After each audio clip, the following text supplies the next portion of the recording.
പിറ്റേന്ന് ലക്ഷ്യയുടെയും മുത്തശ്ശിയുടെയും അടക്കം കഴിഞ്ഞ ശേഷം പോലീസ് തന്നെ ചോദ്യം ചെയ്തുവെന്ന് വേലക്കാരി സന്ദീപിനോട് പറഞ്ഞു.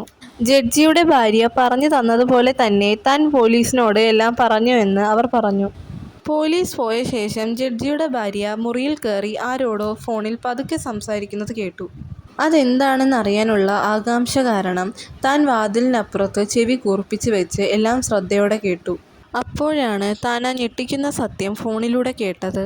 ലക്ഷ്യ അവരുടെ സ്വന്തം മകളല്ലെന്നും ജഡ്ജി പണ്ട് കോളേജിൽ പഠിച്ചുകൊണ്ടിരുന്ന സമയത്ത് ഒരു കുട്ടിയുമായി പ്രണയത്തിലായിരുന്നു എന്നും ആ ബന്ധത്തിൽ ജഡ്ജിക്കുണ്ടായ കുട്ടിയാണ് ലക്ഷ്യ എന്നും പിന്നീട് അവൾ മരിച്ച ശേഷം ആ കുഞ്ഞിനെയും അവളുടെ മുത്തശ്ശിയെയും ജഡ്ജിക്ക് ഏറ്റെടുക്കേണ്ടി വന്നതാണെന്നും അങ്ങനെയാണ് അവരെ ഇവിടേക്ക് കൊണ്ടുവന്നതെന്നും ജഡ്ജിക്ക് ഏറ്റവും ഇഷ്ടം ഇളയ മകളായ ലക്ഷ്യയാണെന്നും അവർ ഫോണിൽ ആരോടോ പറയുന്നത് വേലക്കാരി മറഞ്ഞു നിന്ന് കേട്ടു.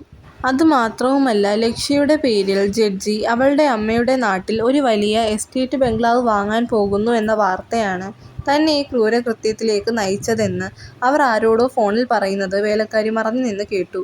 പിന്നീട് സന്ദീപ് ഒട്ടും താമസിക്കാതെ തന്നെ ജഡ്ജിയുടെ ഭാര്യയെ അറസ്റ്റ് ചെയ്തു.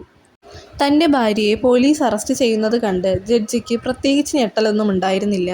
കാരണം തൻ്റെ ഭാര്യയുടെ പെരുമാറ്റത്തിൽ കുറച്ചു കാലമായി ജഡ്ജിക്ക് സംശയമുണ്ടായിരുന്നു.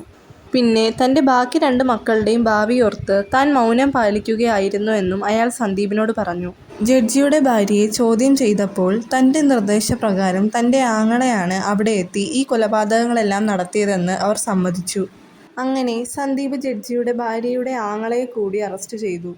പിന്നീട് സന്ദീപും കുടുംബവും ലക്ഷ്യയുടെയും മുത്തശ്ശിയുടെയും ആത്മാക്കൾക്ക് ശാന്തി കിട്ടി എന്ന നിർവൃതിയോടെ വളരെ സന്തോഷത്തിൽ പാലക്കാടുള്ള ആ പഴയ തറവാട്ടിലേക്ക് താമസം മാറി. ഇതോടെ ഈ കഥ ഇവിടെ അവസാനിച്ചു. പുതിയൊരു കഥയുമായി വീണ്ടും വരാം.